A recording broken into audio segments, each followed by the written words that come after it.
Today we'll be talking about planning, which is a first phase of third-party risk assessment lifecycle. We have we have five phases, I guess. Let's go. Let's check it out.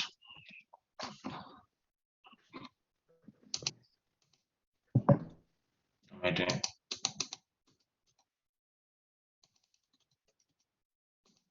Yes, we have five phases on third-party risk management lifecycle. We have the planning stage. I will talk about the planning stage today. Next week, we'll talk about due diligence. Due diligence might take a little bit of time, and I'll merge it up with contracts and execution and ongoing monitoring. But the important place we are here for is due diligence. Due diligence, you have to have fundamental knowledge of security in due diligence, right? Most of the things you'll be doing on the job is in this stage, right? So the contracts execution stage and the termination stage, we are not the one doing it. As a third-party security risk assessor, that's not for you. There are people actually handling that, but you just need to have an idea of what the contract execution stage is and the termination stage. But to please take note of the planning stage, the due diligence, and I'll speak on ongoing monitoring. What happened on ongoing monitoring? So today we are talking about planning. I will try to explain on layman term, please. Okay, please mute yourself. Thank you. Please mute yourself. So planning stage. In this planning stage, we have planning stage, but that's where we need to do the scoping of the vendor you're trying to onboard. In this phase, we tier the vendor. What I say scoping is another term for scoping is probably tiering, right? Here we need to understand the inherent risk. What do we mean by inherent risk? Is a risk that comes with a vendor without no control. When I say control, see, let's Google. I'm not saying this because most times some people are new to the class, so they might not know what control is. Let's Google what control is. When I say control, I'm sure it's not going to give me a direct answer.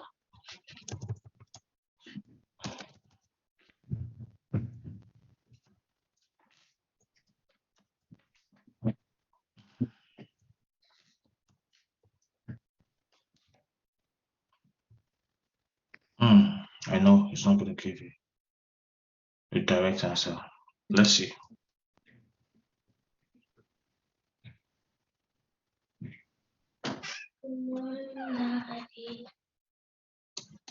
Good. How was your night? Good. Awesome. Look it up.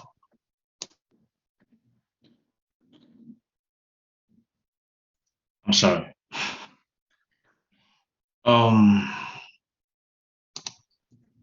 Trying to see how to define control. Anyway, I don't think I'm getting a very good response here.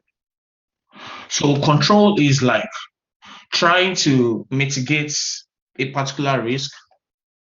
Putting a control in place can actually give you like like a guidance, like a more like a securing the stuff or trying to mitigate some aspect of a risk, right? Putting a control in place will reduce data breach. Now I'm speaking in security terms, right? A scenario of a control. Let me just give you a scenario of a control. If you're coming to my house, for example, right? I have a control in place to my house. What are the controls? Number one control is you have to call me. That's the control. If you don't call me and you come to my house, I won't listen. I'm not going to open the door rather, right? The second control is when you come to my house, you have to ring the bell. These are controls I'm putting in place. Why am I putting up this control? To mitigate what? Risk to my house and also to the people living in my house, right? That's more like a control. I'm sure if you have that textbook, you would have actually passed through those notes on control.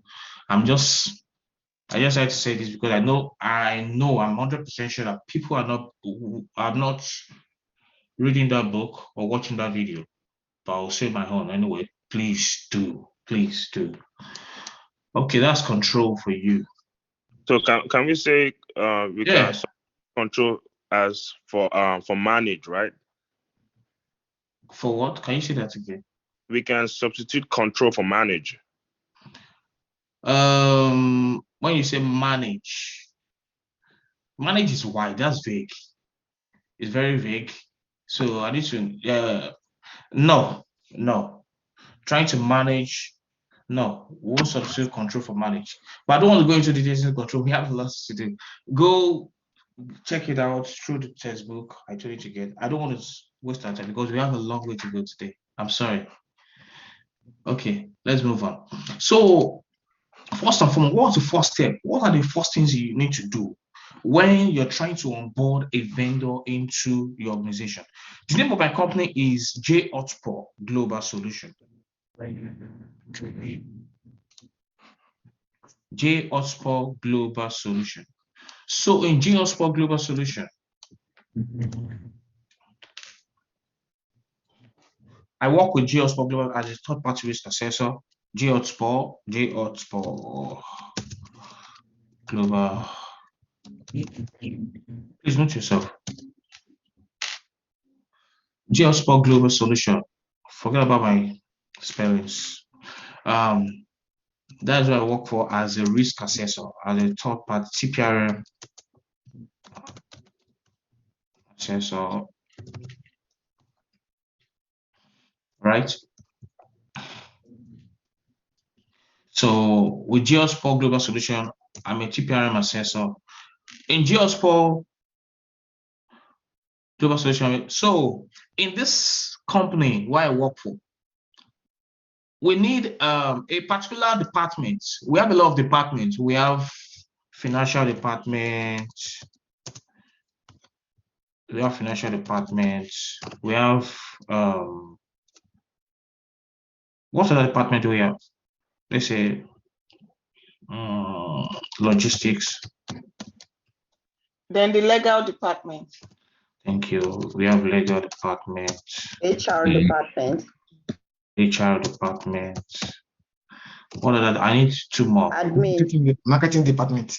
Thank you so much. Admin department. IT department. What do you call it? IT department. Okay, let's say IT. Okay, thank you. Department. Yeah, that's fine.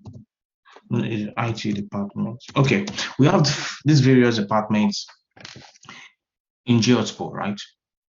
So let's say one of these departments, let's say the HR department. HR department, right? They have how many people working there? They have like 10 staff in this team. 10 staff. In this team, in HR department, they have 10 staff. They have the manager. You know, the manager is James. We have seniors in those department. Let's say seniors. The seniors are, let's say, 8 seniors. 8 seniors. That's how many? 9. These are scenario, so you understand better. Then it's 9. Then 1 junior staff. So they actually have a problem in this department, right? They have a problem. They have an issue in this department. So what issue do they have is they have their application. So the application they are using before, they don't even have an application. They're using Excel, right? What are they using Excel for? They're using an Excel sheet to do onboarding. They're using Excel sheet to do onboarding. I don't want to waste time with spellings. My bad. So they're using Excel sheet to do onboarding. Using the Excel sheet to do timesheets. What else? Accounting. I don't want to know. No, Auditing. in HR department. Audit. This is HR department. Schedule. So Payroll. yeah, Payroll. payroll. Thank you so much. Thank you. Could that Thank you. include schedule too? And let's say scheduling too. So okay, you guys are following. So they are using Excel sheet, but Excel sheet is not what? It's not it's not good enough. It's not can you say that again? Confidential. It's not giving them the desired results. It's not robust. Exactly. No Dynamic desired results. results. It's not giving them desired results. You know, it's breaking. It's always breaking because formulas are always breaking. And it's a manual, it's more manual to me, you know, going in there, you have to fix and fix and fix and fix all the time. So Excel is not really working. Someone can just go into the Excel sheet and play with the formula and everything is all actually stabilized. So they decided to come up with, they had a meeting and say, okay, let's look at what application can we get out there? There are a lot of application, HR application out there, right? So they had a meeting and they said, okay, some actually suggested Workday. Well, I'm not in this group. I'm a TPRM assessor, but I'm telling you what they do from the onset, right? So they have Workday. I'm very sure if you apply a lot, you don't worry when you start applying for the newbies, when you start applying for jobs. I've never applied for a job before, you will see this Workday a lot when you're applying for jobs. Workday, there is Workday application. This is an HR application. There is ServiceNow. There's ServiceNow HR. There is there's a lot. There's I'm trying to remember this one. There is Dayforce. Salesforce. Dayforce. That's what as in there's Salesforce too. So to give me what's the name? Dayforce, yes. That's what we use in my office. Yeah, this Dayforce you're looking at, right? Is Salesforce. I'll tell you why I'm saying that. Organization would tweak it to what they want it to be, like the name. Are you with me? The person actually said this Dayforce is Salesforce. But anyway, let's continue. I don't want to go into details there. So we have Salesforce, we have Dayforce, we have one other one. SAP Glassfield. God bless you. Let's just be like SAP HR. HCM. SAP HCM. God bless you. There is also a call for. Yes, teammate. Also a call for payroll. CEM. Can you call it TEAM?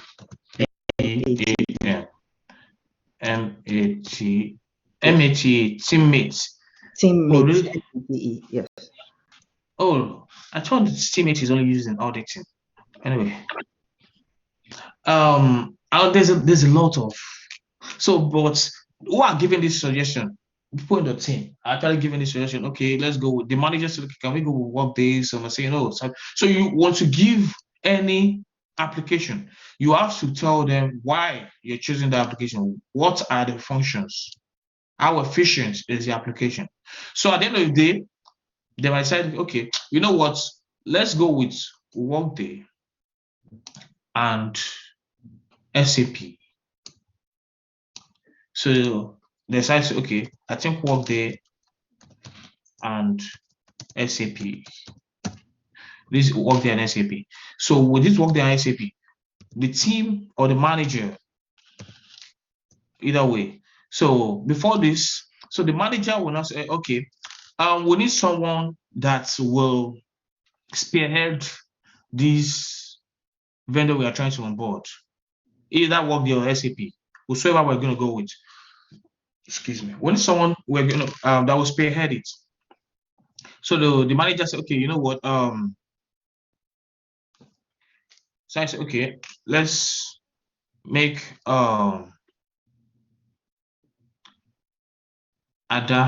let's make business, let's make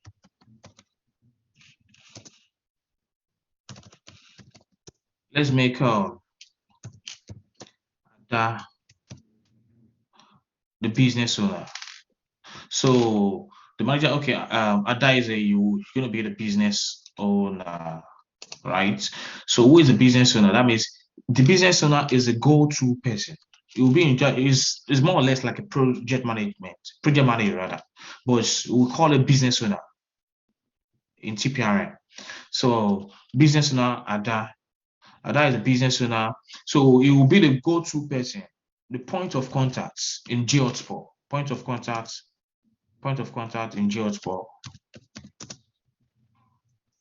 In GeoSport. Right? That is the point of contact in GeoSport. So whatsoever I need, whatsoever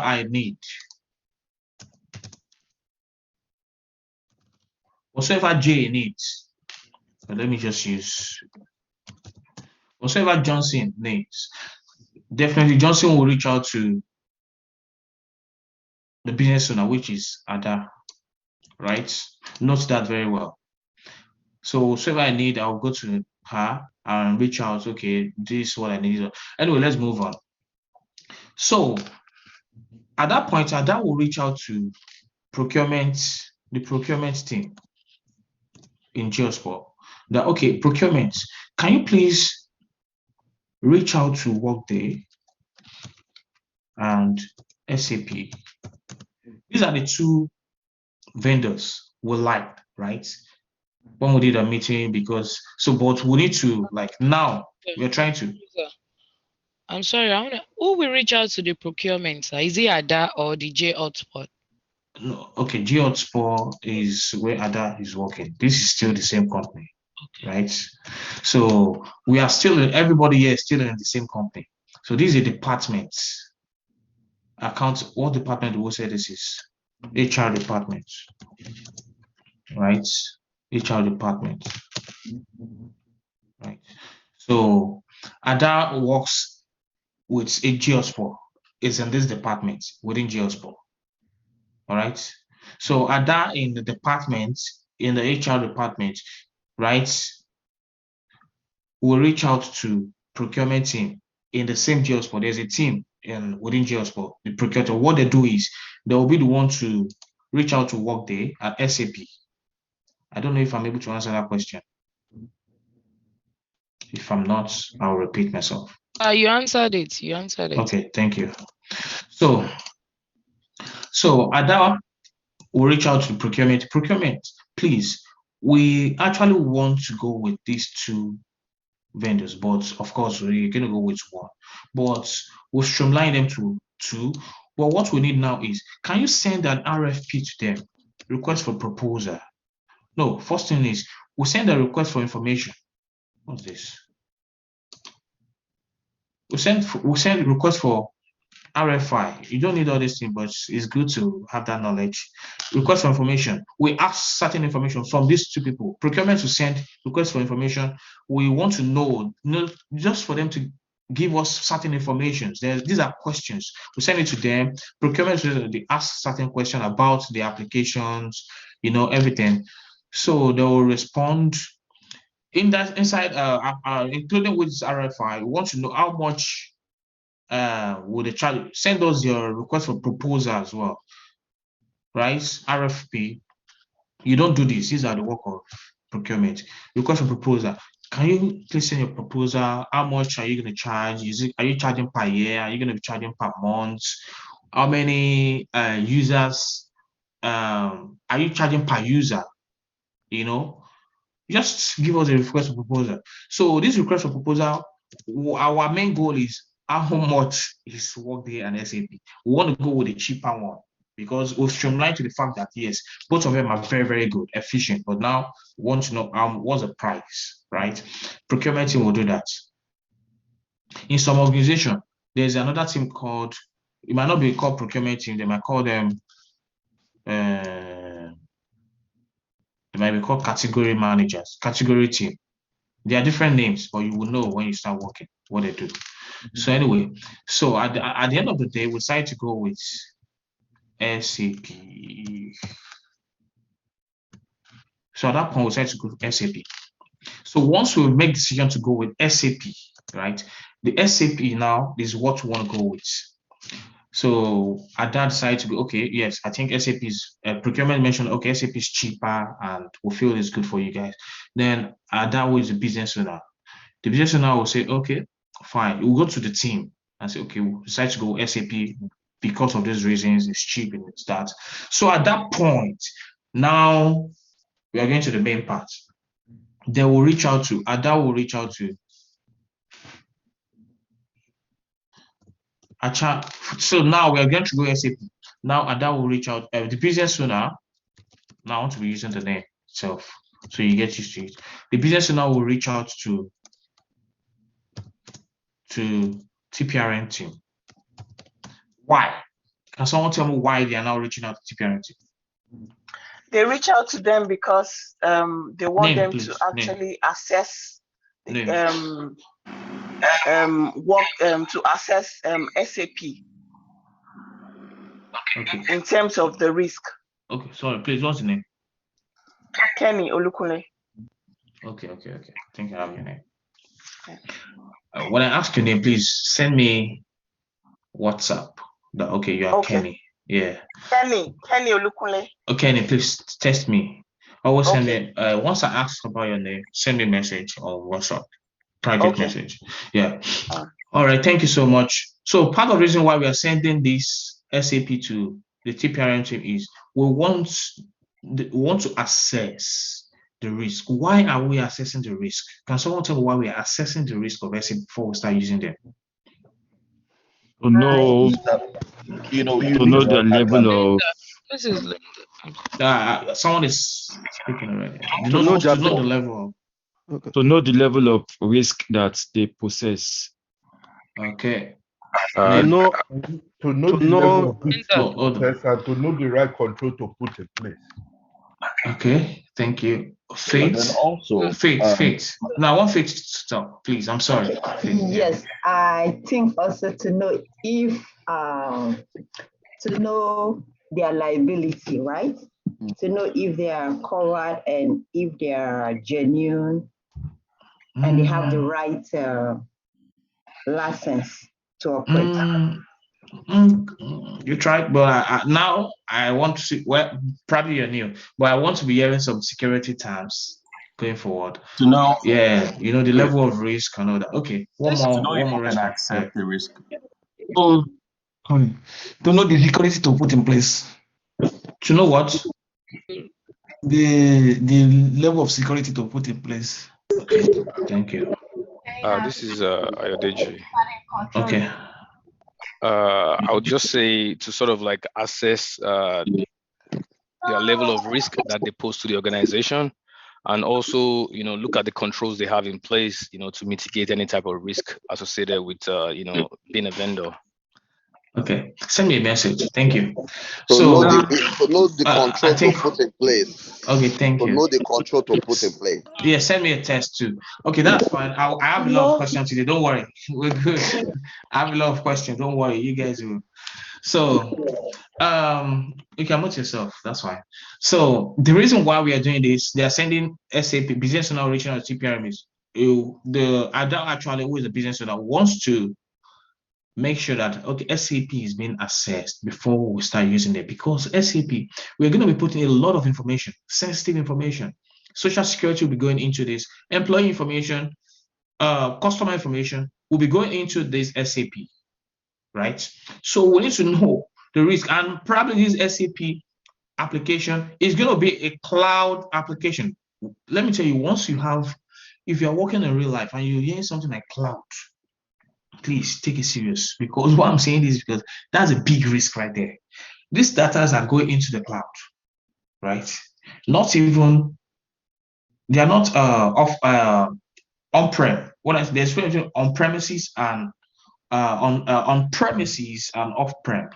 So when something is on-prem and is not in cloud, let me get on-prem. When I say on-prem, that is on premises. That means you are not owning the server. You don't own the server. You don't own infrastructure like the network. Everything is based in the cloud. So they are managing everything for you, right? they own the controls.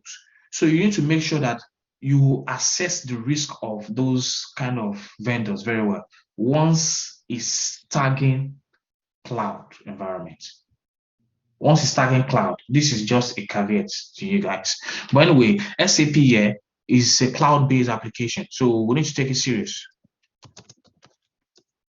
You can Google what cloud is.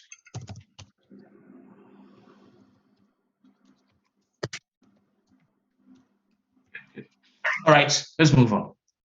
You can mute yourself.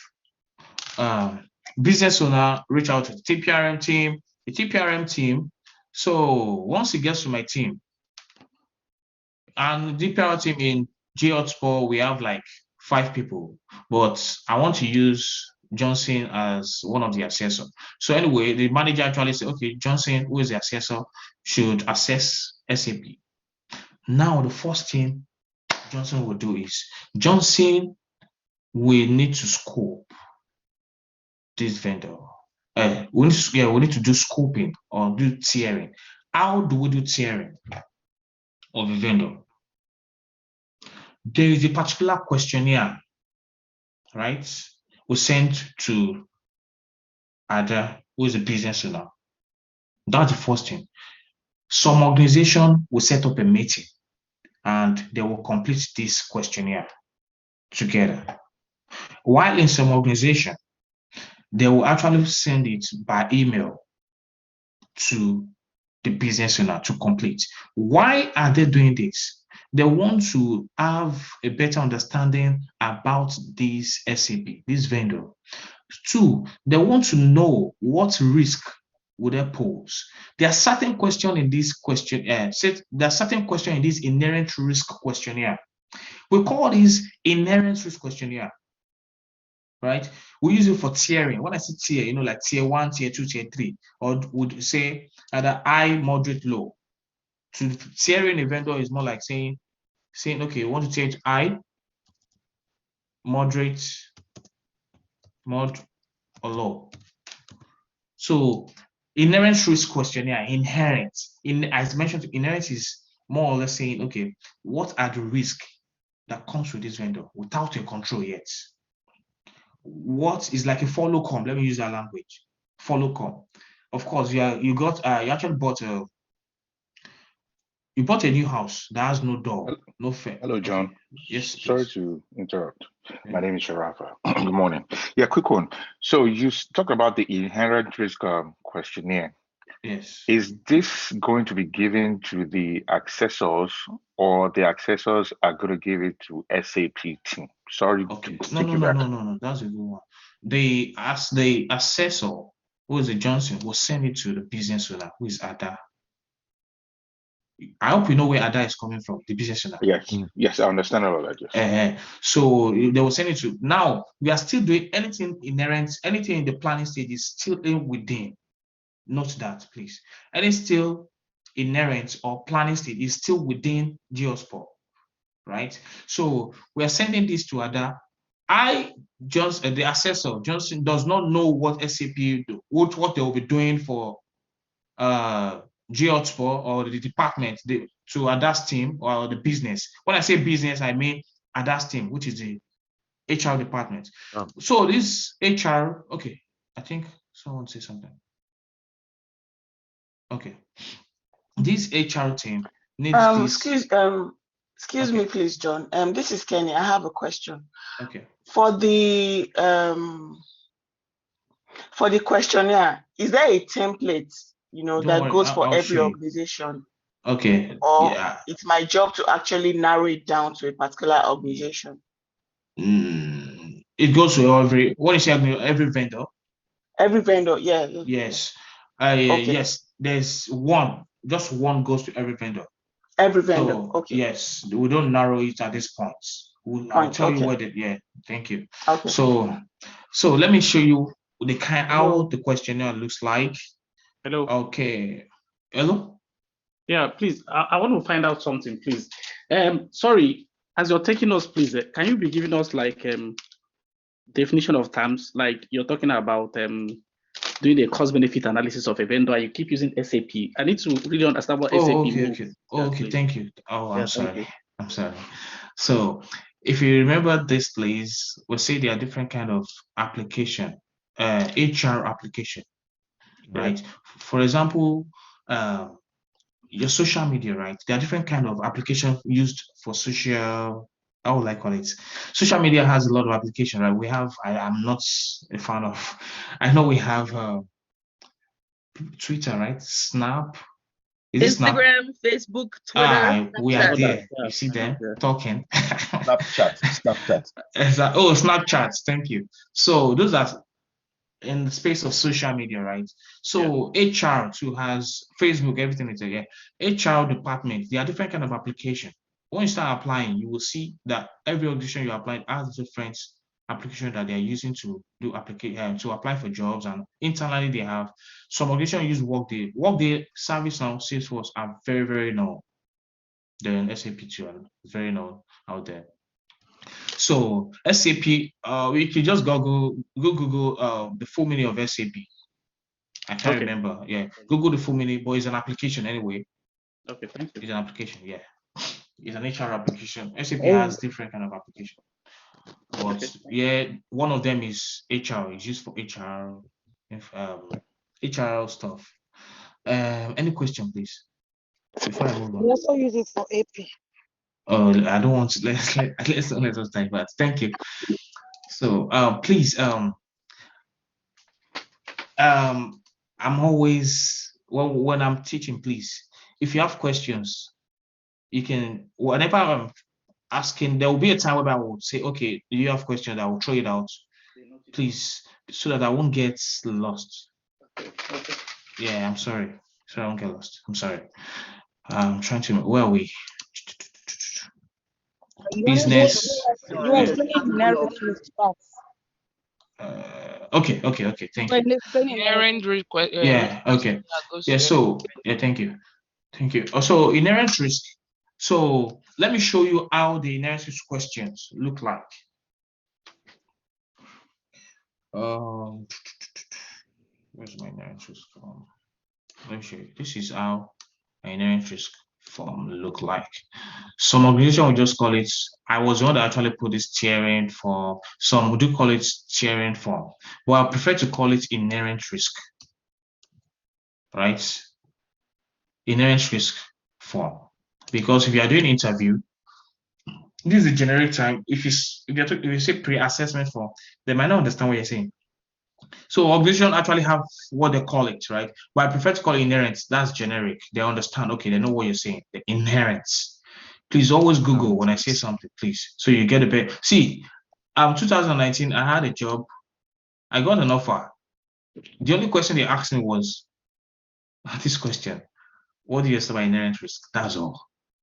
I smiled. So, and sincerely, you will hear about this question a lot. Even this year, last year, all the interview, I'm still hearing these questions as part of the interview questions. What do you understand by inherent risk? Right? What do you understand by inherent risk? What do you understand by residual risk? We'll get there, right? You get there, but let's say inherent risks are for now. There's no control. When it's talking about inherent, there's no control at the moment. This is a risk that comes with a vendor without no controls, right? So at this point, please look for your own definition online. There's a lot, please. So this is the form that will be sent to the business owner. So the business owner will complete this form. Vendor company name, SAP. Vendor contacts. So who is going to be the contact person SAP that will be reaching out to? We call them vendor contacts. So the name is Smith, right? So now they're asking for the email of the vendor contact at sap.com. Vendor address.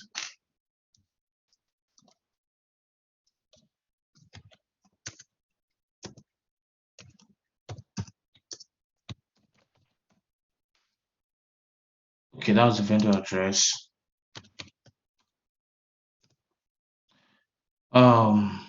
Contact phone number. detailed. Who is completing this? No, I want to call names now. I'll start calling names. The business owner. The business owner. I'll start calling names now. That's Linda. Let's say Ada. Ada, business owner. Ada. Okay. Ada. Yeah. No, The business owner. I want you to use. I want to start using. Don't call the name. I'm just using that as an example. Call the business owner. Mention the terms. The business owner will be the one to complete this, right? So now they're asking the business, what are they using this? So remember this. Most times we set up a call to complete this form. Let me tell you, most organizations will send it to the business owner to complete. But I would prefer, which one, Tolu in the class. Tolu, which one will you prefer? Is it sending it to the vendor, sending this tiering assessment form or inherent risk questionnaire form to the business owner, or you setting up a call? Tell me, when you choose one, tell me why you're doing that. Tolu? You asked, good morning. You said, why you send it? I don't get your question. Okay, this is an inherent risk questionnaire, right? You're sending this to the business owner, right? Do you prefer to send it to the business owner, or you prefer to be on the call? You schedule a meeting with the business owner to complete this form. Which one will you prefer? And tell me why you're choosing that.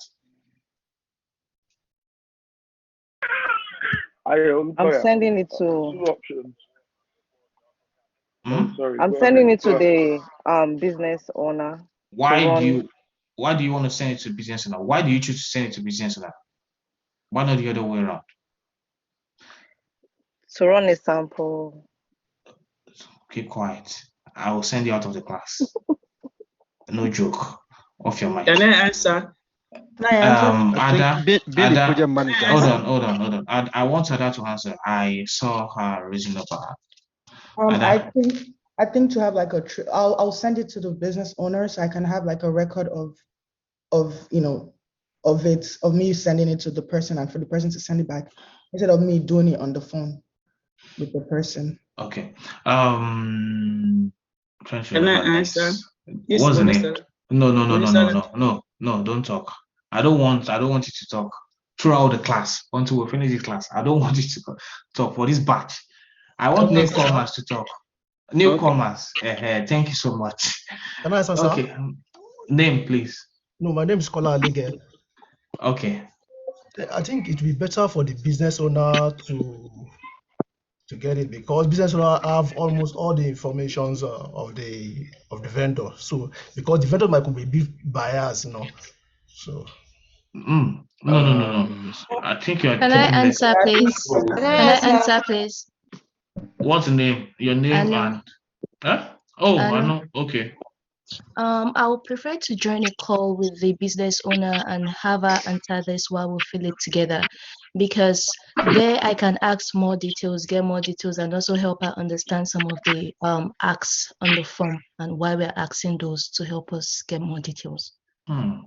That's a very correct Can I answer your question? And in addition to that, Can I answer? Okay, someone is saying addition to that. I want to hear that addition. In addition to that, we're trying to familiarize ourselves with how the business is being operated. Send me a test. I have a question. Can I add to that? Can I answer to that? I want that person to answer. That loud voice. Eh? For me? Yes. No. Someone said, can I answer to that? Yeah. Oh, sorry. Yeah. To I'm share. sorry. No, your name and. Mine is Bisola Gundari. Okay. All right. Bisola. To share both of them to share their ideas on what is, on what is they prefer. They can share ideas and pick a sample that a sample they need. Oh, this is what I have. This is what. Is that what we are going for? In that moment, they can even change what they even want through their ideas, changing of ideas. Okay, at this point, when they're doing the analytics, they don't change here. My job as an assessor, Johnson as an assessor, I'm not here to come and tell them, okay, don't use this vendor, not this point, right? My job is complete, give me answers. You make a decision during procurement with the procurement team and all that. So So I need two more people. I can. In addition to that, no, I hold think on. I don't want to. Don't let us be. Let us be I'm sorry. organized Can I here. answer? I think I will stop everybody from talking. Okay. Yeah, I'm sorry. For me, I just want to say something because so the reason why we are, I would prefer to send this form and then, get on a call. That way I know the level of risks that this company might have depending on the, vendor or what the app they're going to be using. For instance, you mentioned there's high risk, low. If I see on there that, it's a SAP, it requires a high risk, that, that's a follow-up to the assessment and sending out more questionnaire. So I think it's best to get on a call. And in addition, send this, that way I can have a copy of it via email of the information they filled out, and then follow up to determine what risk factors they have. That was a very good answer. Send me a test. Mr. Sharafa. I'm listening. I want you to, what's your opinion? My opinion is I will send it out to the business owner first. I'll send it to the business owner and like to, well, because it says inherencies, what are they trying to protect? What kind of data breach do they see that they might want to protect so that the organization is not compromised? And how they see if SAP might compromise that. So I'm going to send this out first, see what they're trying to protect, then get on a call letter with both of them, depending on the kind of feedback that I get from the business owner. Depending on the feedback, right? Yes. Okay, that's another point right there. Okay, let me give you my own side of it, right? Based on experience. I used to work with a consulting firm 3 years ago. So what happened is they do not go on a call. I'm saying this based on what Mr. Sharafa just mentioned. So we go on a call, we'll send it to this vendor, we'll send this questionnaire. It's a manual process. We'll send it to the business owner. The business owner will complete, and I get it back and I review. When I review, I will look at the description of the service, right? The description of the service, yeah. Or SAP. Let me just put a note here. SAP. Sorry to cut you short. That's why I said depending on the kind of feedback that I get. No, you're right. I'm not saying your point is right, but I'm trying to say mine. All right, but your point is very right. Based on what you said, I want to give different scenarios. Some people have actually spoken. I will give different scenarios where I've actually worked and my decision at the end of the day. So you're very right. Thank you. SAP will be using. So the business owner is saying, okay, SAP will be used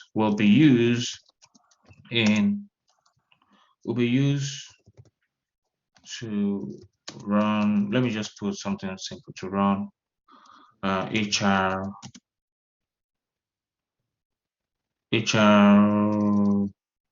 functions. Yeah. See, and they send this to you. They send it to you, and let me tell you what some business owner will do. Very smart business owner. When they send this to you, right? You review. At the end of the day, when you review, there is a logic behind all these questions, right? There are some logic. So I don't want to go there now. We'll get there, but I'm just giving you a different scenario of different organization. Now we know why we are doing this inherent risk, but I'll tell you different logic, different organization. So 3 years ago, I worked with a consulting firm. How they do this thing is they send it to the vendor, the business, and the business will complete. Business will send it back to you. Some businesses are very smart because they want to use this SAP or this vendor ASAP as soon as possible. They don't want to waste time. They want you to access this vendor and onboard them. Want to start using them. They will tell you some things so that it's going to come as low risk, low inherent risk. They will tell you, like this place they're saying, will the vendor collect, process, or store GHotspot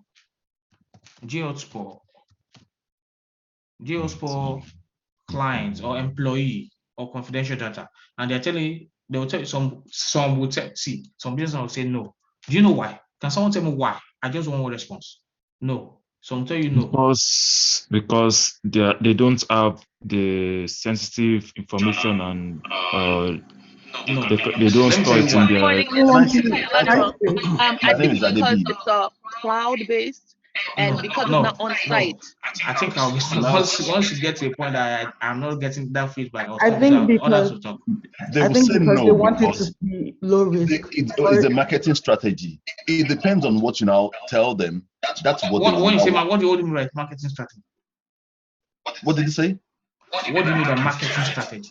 You know, they want some information from you, then they will now give you what you want.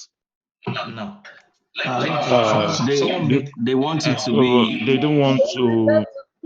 No, they will tell them no because all the regulations someone is saying something at the background. They will tell them no because the business owner will say no because the business owner will say no because they don't want the the other vendor maybe to think they will be taking they will take all their This is They don't want Ayodeji. the information of their This is customers what? to be This out is there. Ayodeji. Yeah, Ayodeji. Yeah. So I think the business owner would say no because they're trying to avoid any type of enhanced due diligence that probably needs to be done on the vendor. I think Ayodeji, I'll stop you from talking from now. My name is Oh my. Yeah. Ayodeji, I'll stop you from talking because I think you have experience a little bit. So I think we're good for now. So because of our time, I'm sorry, I'm very, very sorry because of our time. So the reason is most of this vendor, a business owner will say no. Why? Because they just they need this application as soon as possible, right?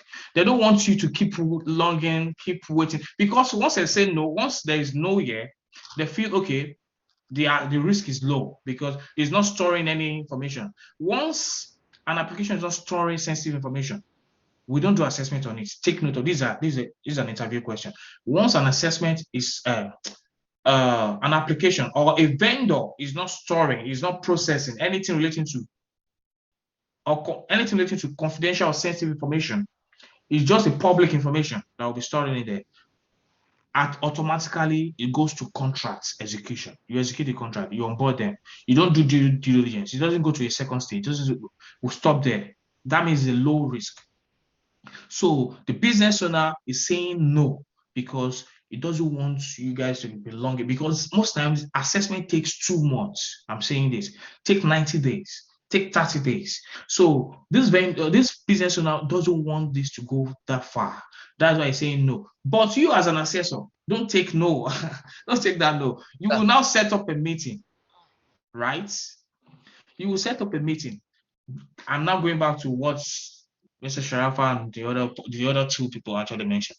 You will set up a meeting with the business owner and ask a lot of questions. Okay, excuse me, Ada. Okay, you said SAP. Can you please tell me what, because I don't really understand this short response. Tell me what SAP will be used for. At that point, she's still trying to give you a rough answer, but you'll not be asking deep questions. Okay, SAP will be used to run HR function, right? So what are the kind of data that will be stored? Can you give me an example of the data that will be stored in this application? And that will tell you, we'll be storing, probably will be inputting names and their first name and last name, maybe SSN. their phone number. At that point, she might not want to tell you SSN. I'm sorry, sir. Excuse me. No, hold on. I'll ask you. I will. I don't want to forget what I'm saying. I'm sorry. No problem. Very sorry. So the thing is, the business owner will say, "Oh, it's just names and the phone number." But you ask this question, okay, when you onboard the vendor, when they're trying to onboard this vendor, this form, can you show me what this form you have in place at the moment? What are you doing at the moment? What form are you using at the moment? Yeah, the business, okay, I will send it to you. Because what you're trying, you know that this application will be storing, they will be inputting sensitive information in there. Because of course, you've applied for jobs before, whereby they will ask for some sensitive information from you, right? So, but the business owner doesn't want to open up to you, because our aim is, I don't want to stay long with these people. These guys should do the assessment and let me go to the contract execution stage and onboard this vendor. That's the reason I'm saying this. You will come across a lot. these are interview kind of questions. They'll ask you that, okay, these are interview kind of, okay, if you schedule a meeting with a business owner, and the business owner, you're trying to get cogent information from them. If sensitive information will be stored, will be processed, or share a particular vendor, how do you run that? How do you derive your answers? And what kind of questions do you ask? How do you communicate with it? These are interview kind of questions. You will all pull their legs, ask questions. You say you're storing data.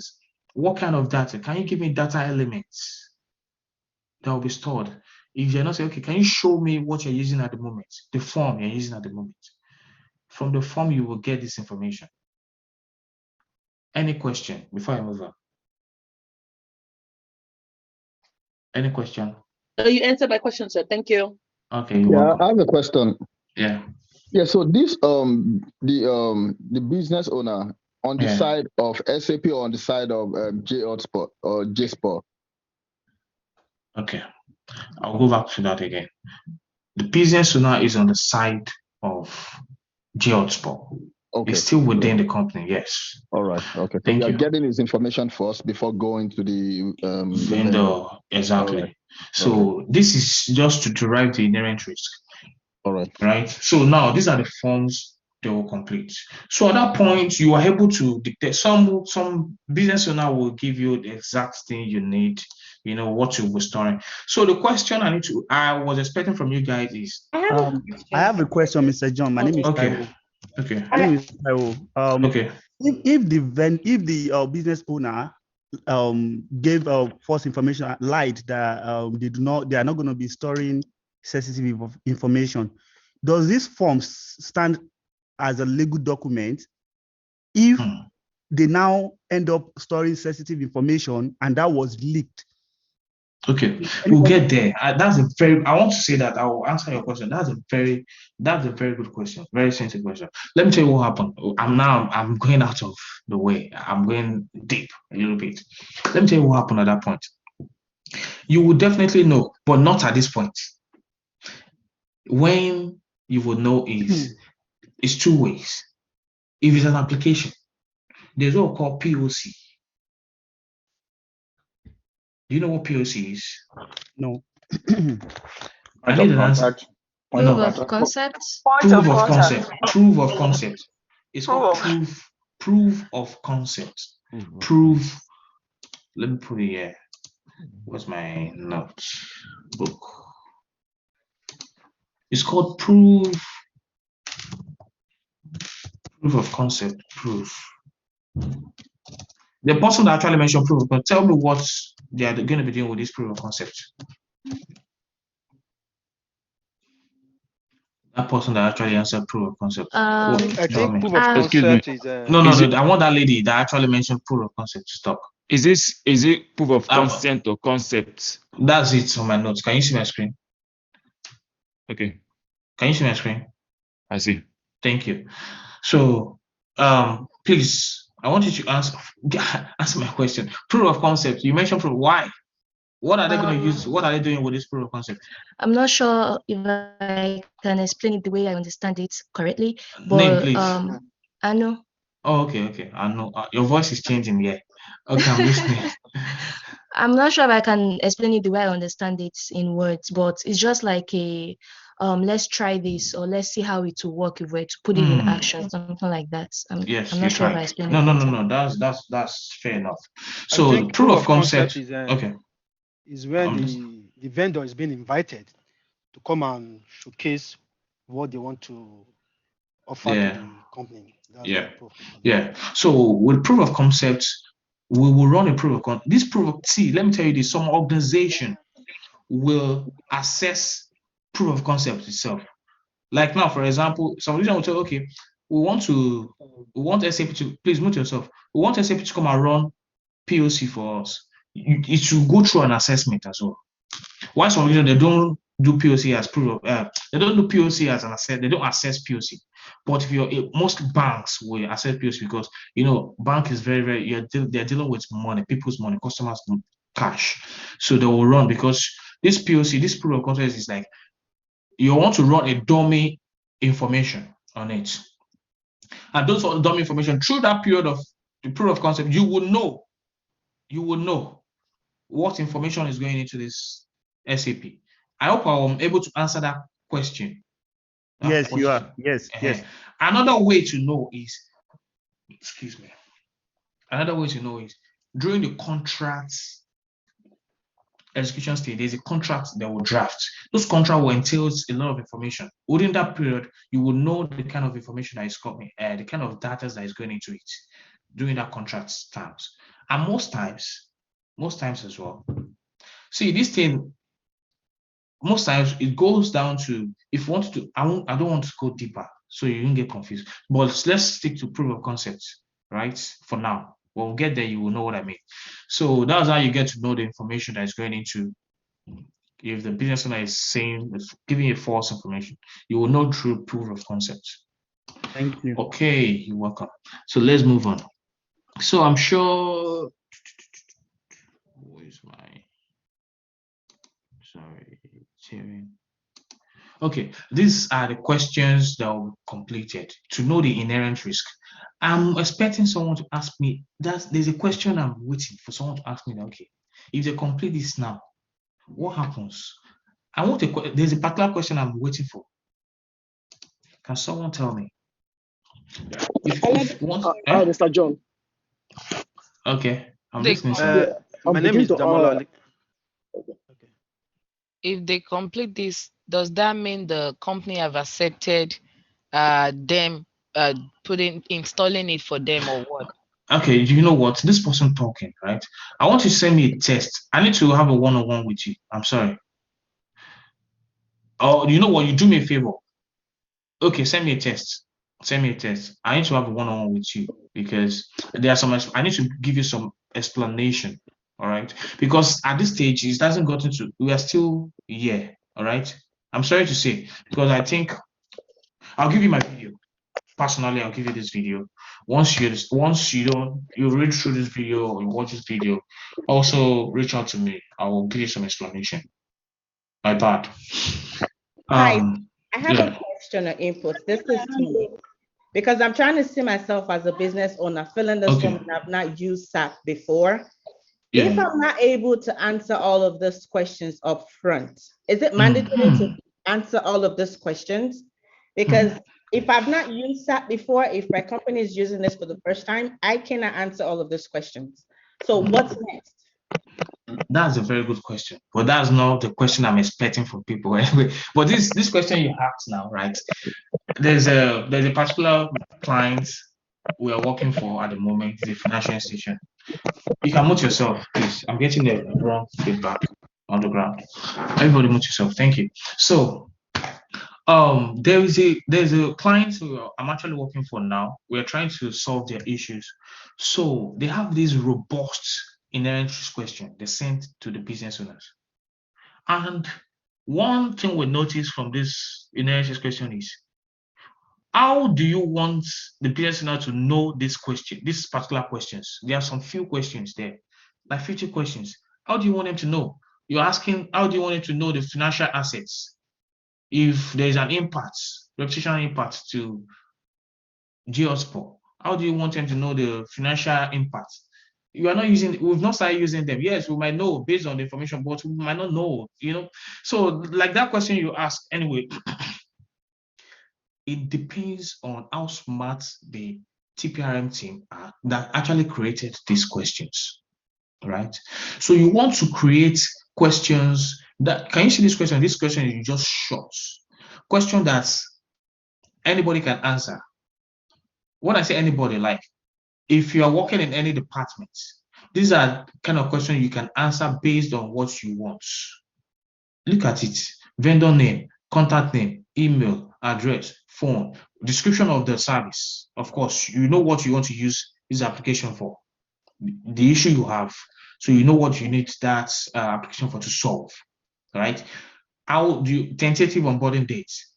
What will the vendor will collect? You will know this because, of course, if I want to use Facebook, you know the information that's going to Facebook, right?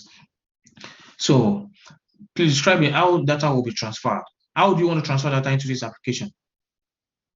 Right? How do you want to be doing this day by day? These are easy questions. There are some questions you don't need to ask.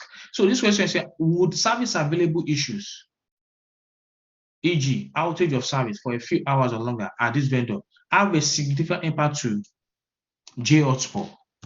So what they are asking here is, should in case there's an outage of SAP, within how long can it cause an impact? Right? If my light is off now for 3 hours, let me say, if my light is off for 6 hours, what will be the impact to the people staying in this house or living in this house? All right. So that's what they're asking here. They say 0 to 4 hours impact. So they'll give me a details. So what's going to be the impact, right? So those are questions they can answer. But as I mentioned to you, the TPRM team that created this form need to streamline these questions to the point that anybody can answer. When so you the client, anybody, I'm sorry, just to add, no problem. Anybody, is it anybody within J Hotspot, meaning the IT group, HR, can answer those questions? Okay, or is it anybody that wants to use a particular vendor can streamline, right? That vendor they are trying to use, right? They can streamline. Anybody that wants to use a particular vendor can actually answer this question, aligning these questions to that particular vendor. Let's say, for example, when I say anybody, not of course. If I'm working in a financial department, business owner. Yes, if I'm working in a financial department now, for example, I don't know what they're using. HR is using SAP for, right? But in HR department, in financial department, there are certain applications we use that HR don't know. So when I say anybody, like anybody in a particular department, right, can answer based on the application they are trying to use, the vendor they are trying to use. They can easily answer the question towards that vendor. I don't know if I'm putting it very well. If someone else can help me out, that's fine. No, it makes sense. Thanks. Okay. Thank you so much. Okay. Mr. John. Yes, please. Yeah, as an HR, since they are the one going to fill out, we're using that example, for example, I'm using this example. Since they are going to fill out this form, will they understand all the risks that's involved in this other question that says yes or no? No, they don't. They don't because industry standard and regulation. You understand that too. No, they don't. They don't. Why? Because they are not. That's why I said your information security textbook will give you knowledge of how the risk, the risk you are trying to derive. And the question you asked me now is kind of question I'm expecting, but you didn't hit it on the nail. But that's fine. So let me tell you something. Let's now go into Mr. John. Yes, sir. Yeah, my name is Afis Anifoshi. I have a question. Will the business owner and the vendor, are they going to fill the form together? No. The business owner, at this point, we're not reaching out to SAP or the vendor at this point. Now we're still within. The business owner is one completing this. We'll get to that stage, but now it's still internal within. Planning stage is still within. Am I able to answer that question? That was exactly what I'm driving at. If they try to understand. No, they won't reach out. So the questions here are something the business owner can answer. That's why we'll try to make sure that this question is straightforward and simple. That it's not going to give issues in terms of how will I know this? Like a general information. Yeah, something like that. Mr. I'm sorry. I think I stopped someone from asking questions from talking because I know. But if that person that I stopped, I can't remember the name. Please, I have a question. Hold on, please. I want to hear that person. No. The person that actually stopped, I want the person to talk. I stopped someone. Ayodeji. Okay, Ayodeji. Yes, sir. The reason why I stopped you because I know you have experience, right? And yes. Two, if you have questions, ask questions, right? Okay. But I don't want you to answer questions, but ask questions. All right. Yeah, I'm not stopping you from asking questions. Ask questions. Okay, someone asks a question. Sorry. Hi, my name is Tolu. Please people coming back and forth while you are explaining is confusing people that are trying to grab what you're saying. It's really confusing. Please, can they just do this after your explanation? Yeah. And another thing to that too, I would think there should be question section because that's what I'm trying to do, but maybe I they don't can want to write their questions down. I won't be able to read. You know what? I don't want. This is a video. This is a video. This is a recording. Sorry. Okay, this is a recording. I want to do something. I will actually open when I ask. Okay, do you have questions? Then please don't interrupt because I get confused as well. All right. Thank you so much. Because I'm sorry because we are much. A lot of things. Yeah. Yeah, I'm very sorry. I'm very, very sorry for that. Thank you, Tolu. You said my mind. Yeah. All right, let's move on. Okay. This particular form is used for tiering. I was expecting you guys, this is an inheritance question to know the vendor, familiar with the vendor. Okay, what's the vendor?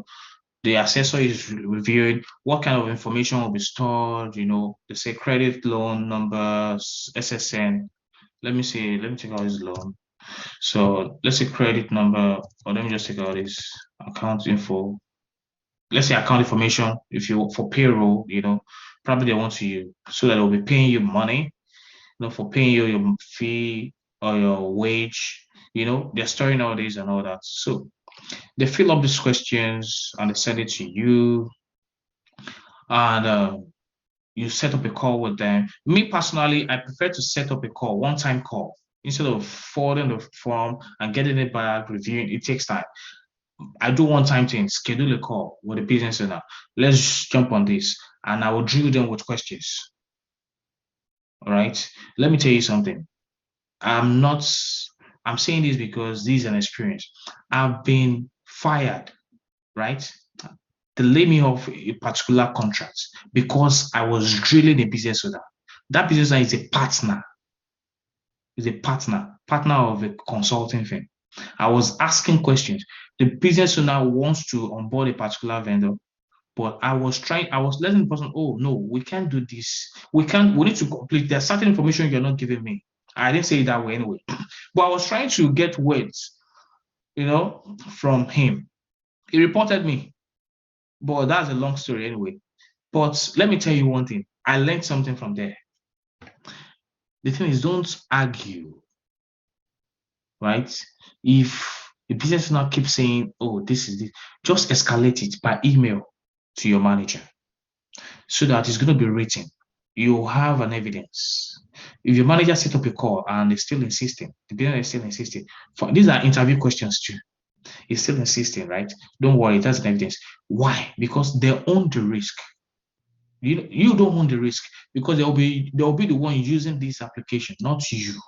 So they own the risk. You don't ever I would say convince. You are advising them. You are not making a decision for them.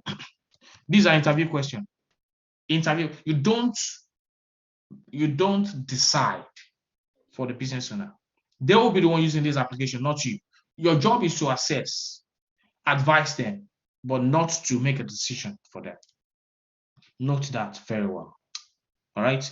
So I was expecting you guys to ask me, how do we derive, when I say tiering, I told you tiering is more like high, medium, low. How do we derive at either high, moderate, or low inherent risk? Because once they complete this form will determine if this vendor is the inherent risk rating is high, moderate, or low. So that is because if you have to, you remember I told you that if we have an inherent risk of low, we don't assess the vendor. We onboard, it's flip the due diligence stage in the life cycle. It flips this stage. It's going to flip this stage and go to contract execution because the inherent risk comes out as low risk. So if you call out low, you don't assess. This place, a lot of things going up here, doing assessment. You just go into contract execution. All right. So now at this point,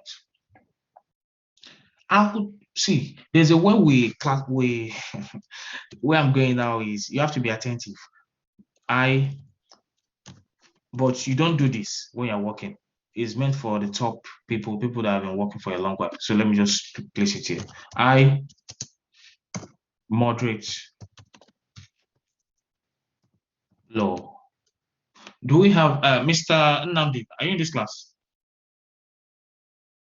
Mr. Nnamdi? Yes, sir. Okay. I would have loved you to explain this, but I need your input at this point, please. That's my boss right here. So I need your inputs as I speak. I'm trying to explain this. So probably maybe if I didn't explain it very well, you can jump in. So I moderate low. So in GHotspot, this is our risk model, right? This is our risk methodology. Some call it risk methodology, some call it risk model, some call it risk metrics. Oh, risk metrics. All right. Some organizations use I. Some organizations use I, very I. Oh, sorry. Some use critical, I, moderate, low. But in GeoSpot, we only use I, moderate, and low. That's our risk metrics. So, how do we know if? How do we classify? How do we determine high? How do we determine moderate? How do we determine low in GeoSpot? Right? How do we determine? So the way we determine in GeoSpot is right. If an application is, or sorry, let me say if a vendor is going to be having access or sharing or storing anything relating to customer information,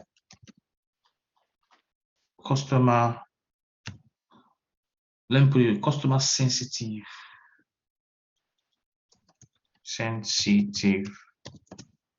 information, right? Like account number,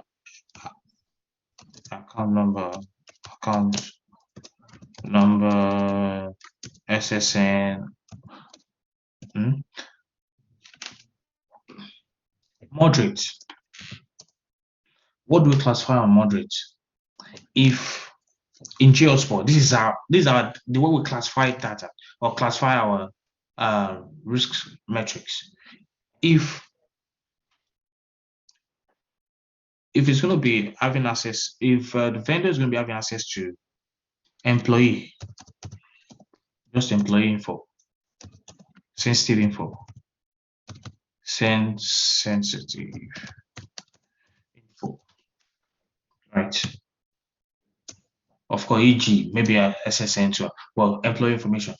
At this point, for the low, so if you get a job, right, they will tell you their risk methodology, right? They will explain. They will tell you what is. They will give you their policy in regarding to this, how they classify their data, or classify their risk metrics. Low, if this is just public information, because public, maybe your first name and last name, public info. I hope you guys understand this logic I did here. Yes, sir. Okay, good. Yes. Yeah, thank you. So if I look at, see, some organizations are still using the manual process. What I'm teaching is manual process. Some organizations you don't need to use they don't use form, they don't use Excel sheets they don't send all these this kind of form by Word, they have an application. I will teach you all these things I'm actually going to be teaching. At the end of the class, I will go to an application. There are different tools that will run all these things for you, right? But there's an application that I'm going to use at the end of the one of the applications that is well known. We call them GRC tool, governance, risk, and compliance tools. Governance, risk, and compliance tools. There are different governance, risk, and compliance tools that is being used out there to run TPRM lifecycle, to run third-party risk management lifecycle. One of them is ServiceNow. we have service now. We have Mr. Nambu, which one are you using again at the moment? All trust. One Trust. We have One Trust. So there's a lot. There's Archer, RSC Archer. So all these things I'm teaching manually. If you get a job, if you're fortunate to get a job in a good place, you won't be doing all these things. Everything is automated in that application. But I'm teaching you this so you will know the background before I get to the automation side. You will understand better. All right. Anyway, let's move on. So at this point, manual process, I've worked in a consulting firm that is still doing the manual process. What we do back then is we will review. As we're reviewing all these things, whatever we see that, okay, at the end of the day, we'll notice that, okay, they'll be storing SSN name of customer. This thing alone would make me know, okay, I will classify this SAP as. What do I classify? Since I'm seeing this, yeah, I confirm that. Iris. Yeah. Even though I'm seeing, why can't I say is moderate since this place showing employee info? Why? Why can't I choose customer info as Customer well? info, SSN. Okay. Because we're having customer information. Customer will override this employee information. Yes. So this employee information. So that's the reason why I'll classify as I. So Lou, are you listening? Do you have questions? Yeah, okay. No. You sure? Okay. Yeah. Thank you. Mr. Lege or Mr. Alege, are you listening? Yeah, I'm listening. Yeah, I'm with you. Okay. All right. Thank you so much. Can you please go back and show us how to classify that risk base one more time? Sorry. All right. No problem. Thank you, sir. Just one more time. Thank you. Okay. So I mentioned to you in my organization, see, wherever you're working, they will give you this. So for example, you join my company, I'm a G-Hotspot as an assessor. Once you join my company, they will tell you, okay, these are risk model, these are how we classify. If you have a vendor, you are trying to know their inherent risk with the business owner, just go through this form, this template or this policy. Wherever you see customer information, classify it as I. Wherever you see moderate, classify it as wherever you see employee, classify as moderate. Wherever you see public information, classify it as low. So what I'm doing is, once Adawo is a business owner, complete this form, we're done. And at that point, Ada will not be there. You don't need Ada to be there. So I'll review. Once I review, right, I have seen this customer. I see employee, I see customer. But of course, I can't choose this one. Employee in the template is moderate. But no, you can't cover. It's very funny. If you choose this as moderate and you see employee and there's customer there, it's just like you saying you want to use a stone to kill an elephant. That's what it is. Yeah, exactly. So you are not supposed to do that. So you have to use a gun, right, to kill that elephant, because the gun is more powerful. So you have to classify this as high, but not using this employee as moderate too. You can't mitigate that risk. If you classify this as moderate, because you see employee here, you won't be able to mitigate the risk, right? But if this will be classified as, because this customer is here, and in the policy or risk methodology, you see that, okay, they gave you that. Anything that has customer in it, of course. So let's now look at this. Let's assume. This question is for Ada itself. The business. Ada, I want to ask you this question. Let's assume that I receive this form and I read through. I want to classify it and I see employee information. At that point, what's going to be the inherent risk rating of SAP at that point? Moderate. Why do you choose moderate? Because it has only the employee info, although it has their SSN. Of course. So far it says it doesn't matter. So this employee, so far, employee information can also be SSN. It might be employee SSN too. So don't look at that. Just note that it's employee. So far it's employee. Yeah, you're right. So it's going to be moderate. For example, if they say no, just like when I explained the first time, it was no. That form is no. Oh, where's the form? No sensitive information. SAP is not storing. Maybe they are more like public information. At that point, it's low. When it's low, remember what happens when this one is low. Let's say public. Let's just put it here. I don't want to write too much story. Public. You see anything public info, they're putting address, just storing address and first name and last name. So at that point, it's going to be low, right? This linear entry is going to be low, right? So once it's low, what happens? Go straight. On board immediately. Execution. You on Thank you board so much. immediately. Thank you. You guys are right. So that's what happened. All right. Any further question? I think I'm able to achieve my aim today. There are different ways of doing this thing, but I don't want to go take it deeper. Just know this eye level. Mr. Nnamdi. Mr. John. Hold on, I'm sorry. Hold on. Mr. Nnamdi. Yes, sir. Do you have anything to add? Yes, this is just good morning, class. This what Oga John has just done. It's just the basic. It's just for you to have a foundation on how these things are done. Yeah. You understand? And then from there, mostly you're going to see all these things automated in most of this company. So you might have an inherent tricks that is already automated. You know, you don't. Yeah. It based on the data element that is involved and the level of access the vendor is going to be having is going to automatically calculate the inherent rating for you, whether it is high, moderate, or low. So, but it's good that it's giving us the basic for us to kind of have an idea. So whenever you see something like that, whatever, by God's grace, many of us are going to be getting jobs. So by the time you see it, you'll be able to understand where they are coming from. All these are going to be automatically calculated on the back end. Yes, thank you. Yeah. Anyway, just a caveat. Can I ask a question?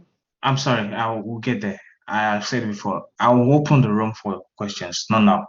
So the thing is, keep that question. Don't forget, please. Mr. Nnamdi will be one of the mentor.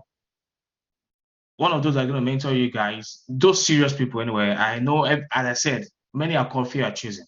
I will always send it to him, right? Because he's very, very smart. Very, very smart. I'm not trying to hype him yet.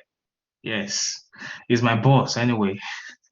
So I will send you guys to him for mentorship. I'm not your boss. Anyway, it is well. It is well, but I'll definitely recommend you guys to him. And I have some other folks that will recommend you guys, but him, I'm very sure you'll be able to help you guys. The serious ones, please. And do we have questions? If you have questions, ask. Questions. Yes. Yeah, you are talking about inherent risk, and I understand that inherent risk is the kind of risk that the kind of liability you want to. Can you speak loud, sir? My name is Damola Lege. Oh, okay. Yeah, I'm talking about the inherent risk. Okay. So basically, after the assessor has done the needful, and he got to know that let me first explain what I understand about inherent risk. Okay. Yeah, it's a kind of risk that you have no control over. So at that point, okay. Yeah. So I think that has no control. Not that you don't have control over. At that point, inherently the risks that have no control is like a risk that comes with a vendor. So let's look at that form. For example, now this form. At this point, I decide to say, okay, we have all this. There's no control here, right? At this point, we know that okay, they are sensitive information. Sensitive. Let me just put it here. Sensitive information is here and all that. So I'm just trying to know the inherent risk. So they are going to be storing all these things. That's it. At this point, I'm not asking that. What control do they have to mitigate data breach? Because they are having access or they'll be storing sensitive information, right? I'm not asking any control. Now I just want to know the inherent risk. At this point, we know the inherent risk because the risk is they'll be having access to all these things, you know. Every other thing, they'll be having access to it, and it's a cloud-based and all that. That's the inherent risk they are coming with. We've not gotten to a point where we know, okay, what is the control they have in place? But now it's just what to know, what risk are they coming with? Okay, ask your question. I think I understand what you mean. I was thinking, okay, the situation whereby some controls are not put in place by the vendors, and if the business owner really want to have that particular application, you understand? Have you seen any scenario whereby, okay, let's assume that all the modules needed by the business owners, they are all there, they are all functioning. But when it comes to some security aspect of it, maybe the vendor it doesn't have it. At that point, have you seen a scenario whereby a company we also want to, because they really want that application badly, maybe they want to also try to involve another third party that has that control to, if the main the SAP at this maybe they don't have that particular control, maybe to secure the data of the customers, but every other modules or every other function, they have it. I'm asking you that, have you ever seen a scenario like that whereby, okay, we want to go for this vendor, but they don't have this. Okay, is it possible to see how we can, link your own application with this kind of third party that can also try to secure our data? No. Okay. Yeah, no. At that point, I will get into that stage. But just to answer your question, right?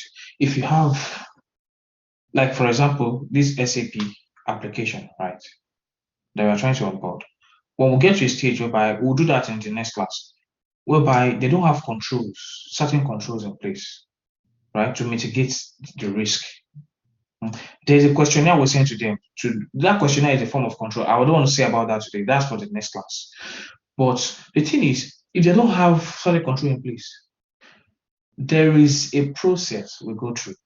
I don't want to say it now, but your question, I have an answer when we get there. I don't want to confuse, because there is stage by stage class, but there's a way we do it.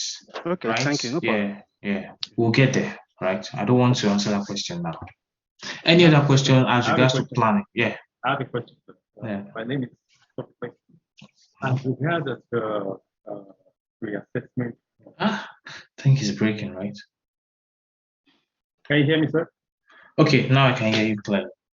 Yes, sir. At the point of discussing with the business owner at that the reassessment form. Now, to you personally, sir, have you at any point in time, based on the information given on the high, the moderate, and the low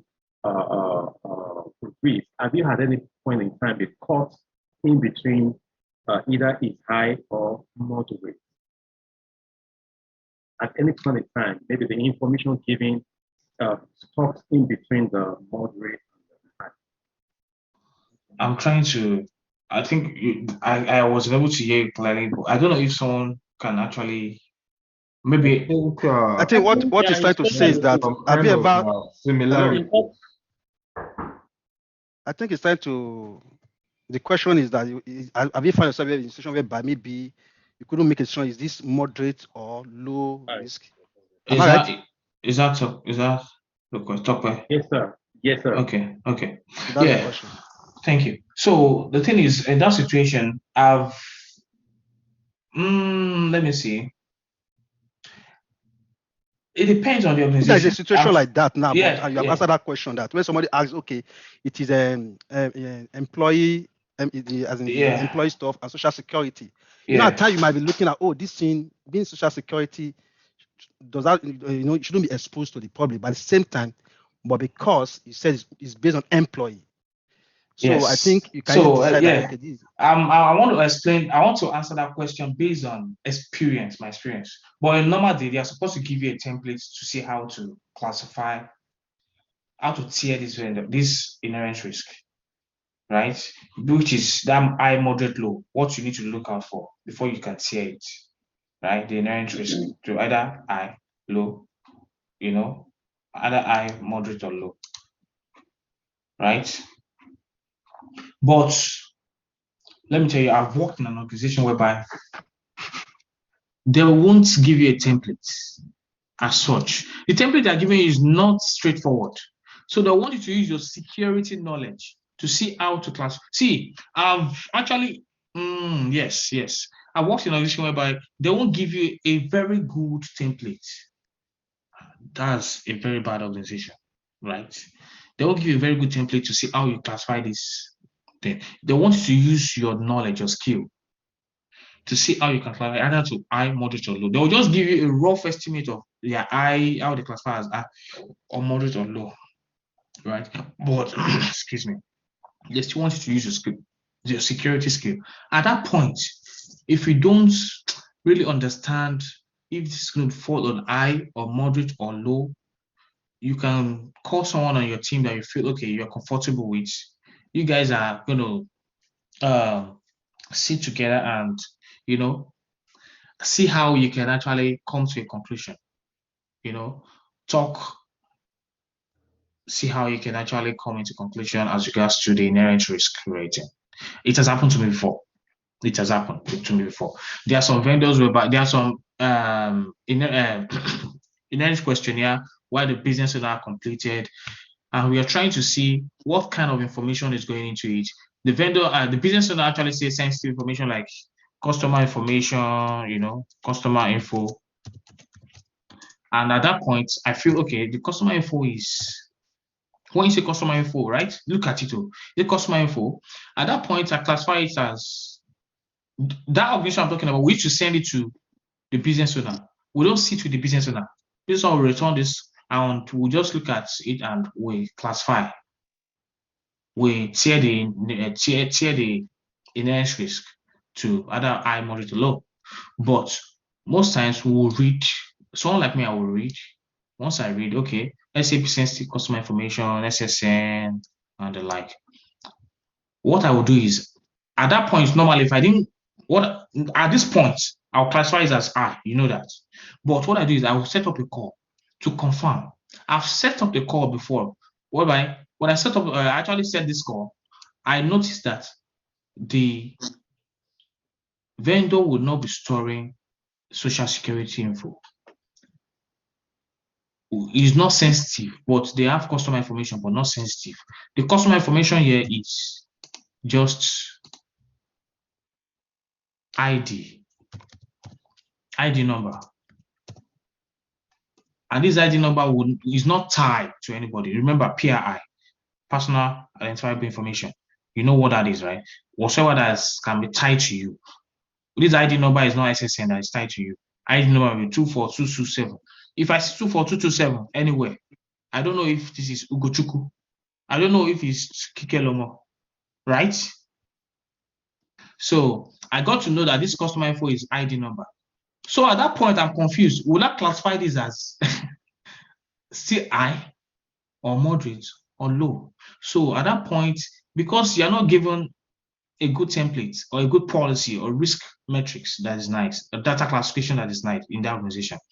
So when I want to have a second thought, a peer-to-peer review with my team, just call someone, okay, we'll sit together with, okay, this SAP customer info, right? ID number, this ID number, what is it used for? We want to know, what is this ID number used for? They're telling me, this ID number is just, it generates from SAP. We used to generate this number, not that we used to give it out. It's just generating. For example, when you make calls to call, maybe customer service, they'll give you an incidence number, right? That incident number might not be tied to your name, for example. If it's not tied to anything, at this point, we'll classify this as low. And this is the only thing it's storing in SAP. Just this alone. We can classify it as low. But at that point, it will not be high. Why in some organizations, for example, if you're working in the bank regulations are very high. You have to be very careful if you're working in a bank. At this point, I can classify it as moderate, but not high, because I will just want to be very, very careful to make sure I'm doing the right thing. I classify it as, am I able to answer that question? Any question? No, but if you're saying if you're working in a bank, you need to be very careful. Then yes, because do you know why? Let's classify it as high.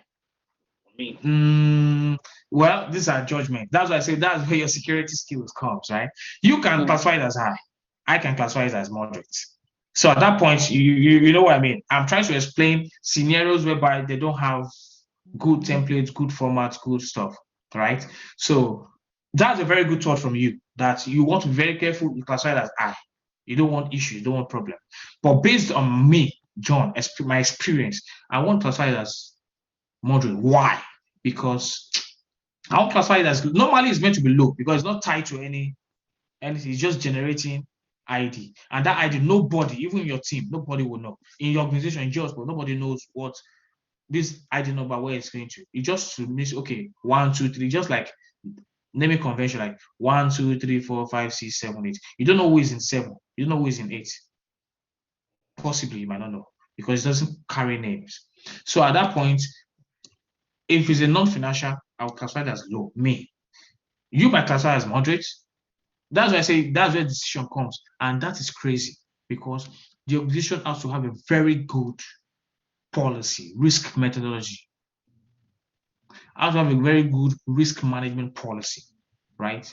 So if you are lucky, you find yourself in this situation, you will call my name 100%, I'm sure. But I pray you won't get that kind of job whereby you have to yeah, Mr. John. Question, please. My question is. Hold on. Let me say this. I'm sorry. Let me say this. Okay. I remember my first job in third party when I was switching from IT audit to third party, and that first job is just exactly like this. On Sunday, because I don't have friends doing third party back then. Nobody's doing it, and I tried to reach out to one of my senior colleagues during risk board. Is a NIST boss. Is a NIST RMF person. And I reach out, please, I need your thoughts on this. He said, John, I don't know what you're doing. I'm not a third party analyst, risk analyst. What I'm doing is different. I couldn't sleep that night because I don't know what to do. And I meant to meet my boss in the next day, the following day. See, the next day I just went in there, just do what I need to do. Actually, anyway, to call long story short, she actually helped me out.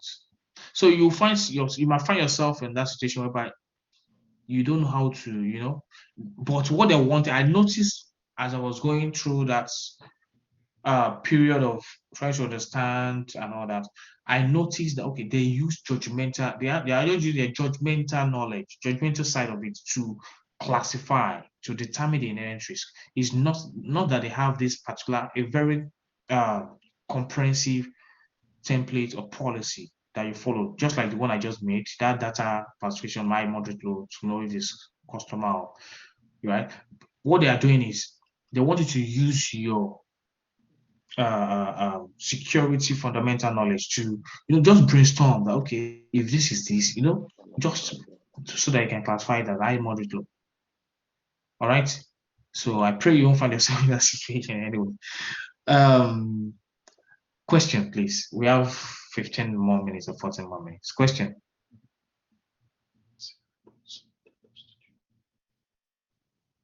Question. Can I ask a question, please? Please. What's the name? My name is Okwayomi. Okay, Mr. Okwayomi. Yeah. Which of the because you said low, medium, and high, which of them are more acceptable? Nothing like anyone is acceptable. What do you mean by acceptable? Anyone is acceptable. So far, your own is to classify this based on the template they gave you. Okay. This is not. I don't know the route you're going, but nothing like. Okay, I don't know if this is what he's trying to ask, but yeah, I think what he's trying to really get is, for me, what I'm trying to get is, is there any of the risk that is? Are you asking about the risk acceptability? Yes. Yes. Okay, don't worry, we'll get there. We'll get there. Yeah, we'll get there. I don't want to speak on that. Atinuke. Mr. Okwe, send me a message. Okay. Atinuke. Mr. Ogochukwu, send me a message. Yes. Atinuke. Sir, you called? I thought you have a question. No, sir. I already asked you. Yes. Sir. Told me has a question. Hello, John. I have a question. This is so is that to me? Yes. Okay. So if I don't know, maybe you'll cover this later, but it's just coming to my mind. That's fine. You can ask. At the point when J Hotspot signs with SAP and they say, oh, okay, we only need SAP for this information. But before they execute the contract, they see that, oh, we can use them for more. Do you revisit this whole pre-signing session all over again to determine, or? Okay. Mr. Namdi, take note of that, please. That is a good question. We'll take that during due diligence and continuous monitoring, ongoing monitoring stage. That's a question right there. That's a good. Yeah. Okay. Mr. Namdi, please take note of that, please. No problem. So that we'll be able to, yeah. Is that Mr. Sharafa? Yes, sir. Okay. Yeah, so is it okay to err on the side of caution? Like, okay, so you're like the scenario you gave where you're not sure whether it should be a moderate risk or high risk. Is it okay for me just to be extra cautious and go with the high risk part of it, just to be cautious? Is that okay? It's okay. But let me tell you something. It's okay, very okay. But let me tell you something. Most times, you know that you have some crazy boss, right? So the boss, if you are new to that team and you don't know what you're doing, the boss, and they keep saying, okay, you're taking this to high. The boss might be thinking, is this guy smart? Is it good? Does he know what he's doing? Is he a security guy? You know, maybe you've worked before, you know. You have to be very careful in terms of just putting things on I. Because if you're putting things on too much I, and your manager actually keeps reviewing because there's what called peer-to-peer review. Your manager actually review it and say, okay, why are you putting this? And you don't have a better explanation for it. That's a red flag. So you have to know what you are putting on I. Don't put everything on I. All right. So if you are putting anything on I, you have to put. If your manager actually comes back, you should know what to say while you are putting it on I. Don't say this. Don't say this that okay. I just want to be very careful that okay. No, you gave them a very based on your skills. You want to be sure that okay, you are giving this I because this is a scenario. I'm just saying. Yeah, I want to put this on I because probably at some point, if they are sharing, I'm using. You have to use the technology terms here. At previous of all, which are sharing the data, and the data is going to an API. API is more like an application program interface, and the API does not have a control. So you have to use terms there. So he or she knows, the manager knows, okay, you know what you're saying, but don't just give, probably I want to put it on I because I feel I just want to be cautious. Yeah. I hope I'm able to answer that, sir. Yeah, I have a question. Oh, yes. Okay. I have a question, please. Yeah, ask a question. My name is Adedamola. Based on the classification of risk, we have ranging from high, moderate, and low risk. If we possibly or probably fall in between the high risk and the moderate risks, maybe we don't make the right choice. What are the consequences of making the wrong choice? Okay. Nice question. That's a nice question. So these questions do you know why you people are asking this kind of question? Is because we are doing the manual way. On a normal day, if just like Mr. Namdi said, most of these companies have everything automated. Like once this is being completed on the application, right? And you put submit, right? Automatically it will give an inherent risk rating because there's a logic behind all those answers. Are you with me? But let me answer your question. And in regards to manual, like okay, using your skills right here. Your question was what is the consequence? Either I or model. What's the consequence? The consequence is I'm saying this based on my first job, and that my first job is crazy. So you will see a situation whereby you will put a vendor on moderate, and that vendor is going to be high. Right? When it gets to a situation, let me say it because we're doing it next class. When it gets to whereby I'm now meeting with the vendor itself, right? To say, okay, what controls do you have? What are the controls you have in place and all that? At that point, you will know. I don't want to say too much. You will know that, based on what you are getting, the feedback you are getting from this vendor, this is not moderate. This is meant to be high. You know, based on the feedback you are getting from the vendor directly in that due diligence stage, you will know that, okay, this is not moderate. At that point, I'll be sincere with you, as a newcomer, if I notice that, I won't say nothing because I'll just leave it that way. Yes, I will tell you that, because if you go back and tell your manager that, I think you made a mistake, this is meant to be based on the feedback and all that, I see it as a red flag. I see it as a red flag. But if you move on with it, the manager might not know, because this is a manual way. They might not know. But let me say what they do in this organization. Let me tell you what they do in this organization that I work for. We used to have daily stand-up meetings. Every vendors you're having issues with, bring it on that meeting. Everybody will make an input on it to tell you, this moderate you put here. Or we also do what's called peer-to-peer review before this is being submitted, or before you classify it, before we move to the next stage. If you classify it as moderate and all that, the consequences, there's no consequence there. You just need to ask questions. That is why I said always have a peer-to-peer. Sir, Mr. Demola. Yes, sir. Yeah, always have a peer-to-peer. The consequence is basically just, okay, if you pass that, say, you guys don't do peer-to-peer, keep quiet. Yes. But if at the end of it, they actually confirm, okay, you did, they won't say nothing to you, no.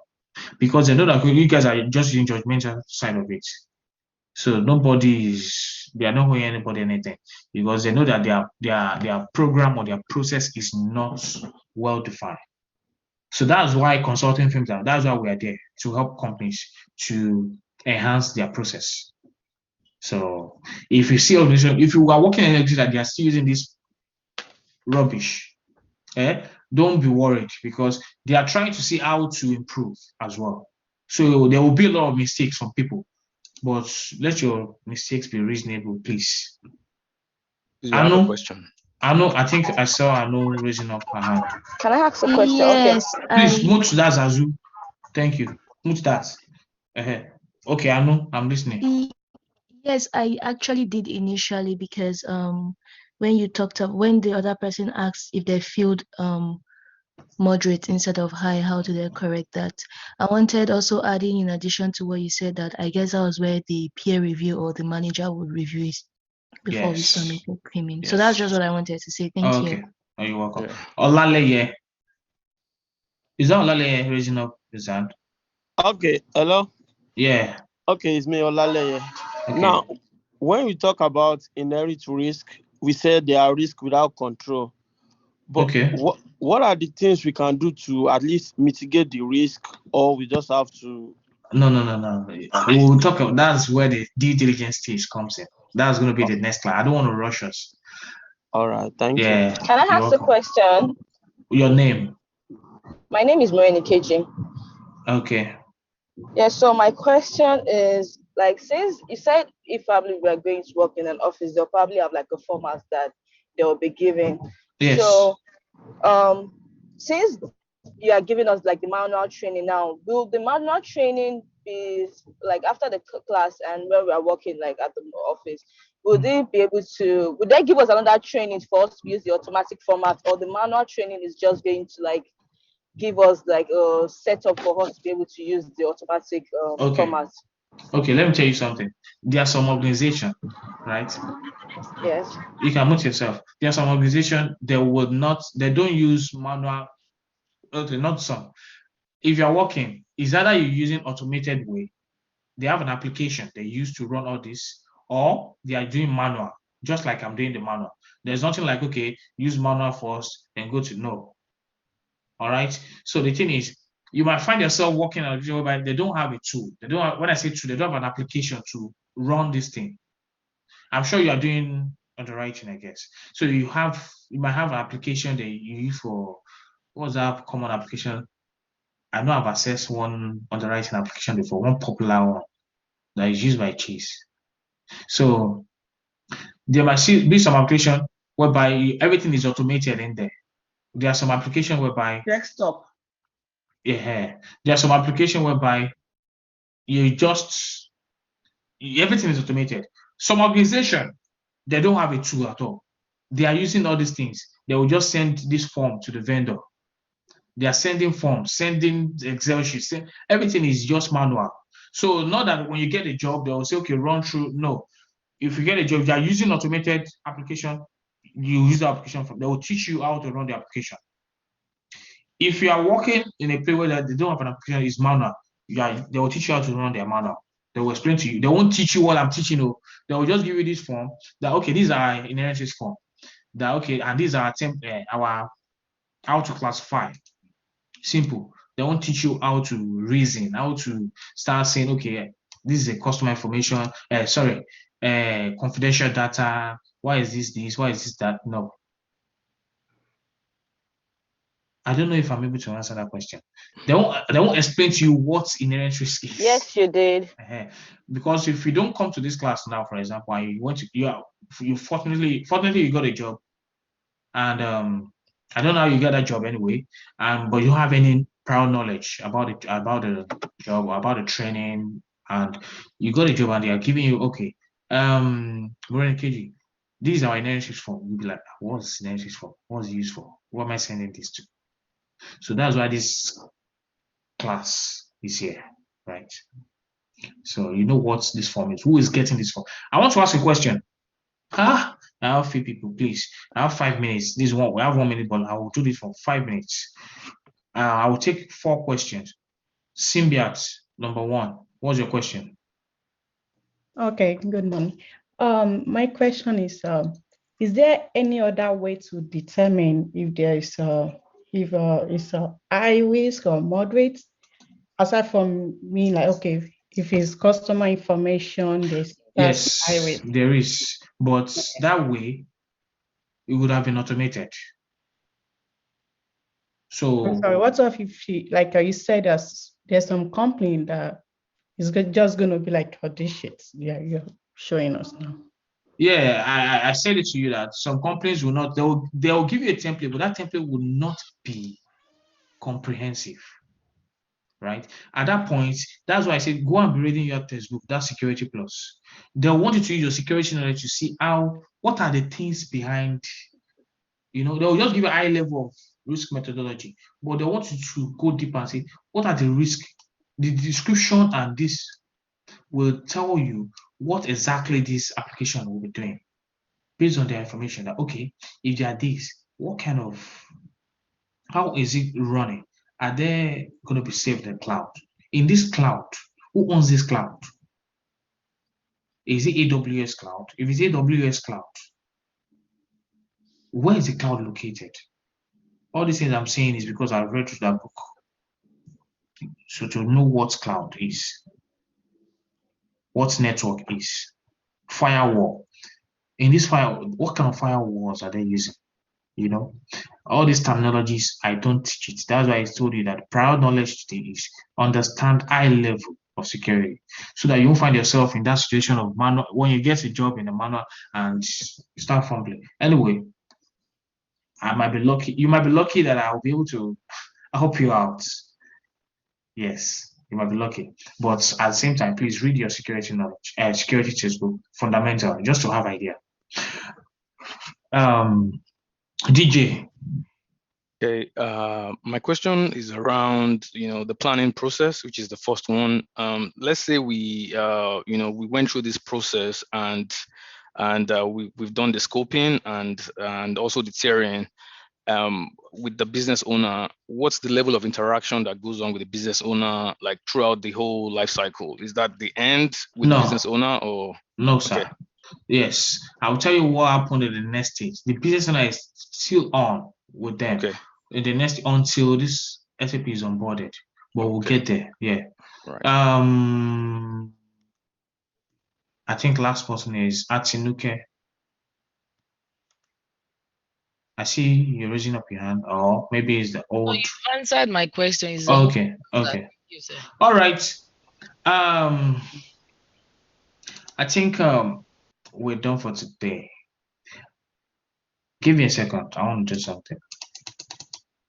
Give me a second. You need to be putting your name here so that I know who is joining the class. So that I know I can send videos. Now, if you don't put your name, no videos. That's just it. Because we have 101 people in the class. And last week I saw 88 people. Today, still 88. So where are the remaining 20 people or 20 something people? Or let's say 20 people. Where do we need to put our names? Hello, Mr. John. My name is Sean from Ibrahim, and I'm coming into the Zoom with Quadri. Oh, okay. So I'm actually coming to Zoom. Okay. My name is. No, you don't need to give me your name. We'll still log it. But the thing is, message me if you need. Message me with your. Normally, I'm not supposed to give my recording for everyone because some people are not serious. I will be sincere with you. Yes, but send me a WhatsApp with your Gmail. All right, send me a WhatsApp with your Gmail. I will send the recording. I noticed, so I actually shared some recording with some people, and you're sharing with someone else. I saw people asking for permission. I won't grant permission. If I send it to you, I'm giving it to you personally. Don't share. If someone actually wants it, they should reach out to me personally, but don't do it that way. It's not nice. All right. I think Mr. John, please. Yeah? I'm sorry. Just one last thing. Sorry, Mr. John. Hold on. I've stopped recording. If you want to, hold on. I've stopped recording. If you want to leave now, if you have questions, stay. I've stopped recording, I guess. Should we put the email on the WhatsApp? If you want to leave, you can leave. If you have questions, ask questions. Yeah? Should we put our email in the WhatsApp? No, personally. Send a personal message. Personal message, please. Message. You're still recording. Oh, really? The recording has stopped. No. This meeting is being recorded. The recording has stopped. Okay, I stopped it. Mr. Joe. Yeah. Mr. Joe. Yes, please. Okay, concerning what you said, sharing your something like me. You can leave if you want to leave. I'm done. But if you have questions, stay. Yeah. You can leave. Yeah. I sent you a message to link me on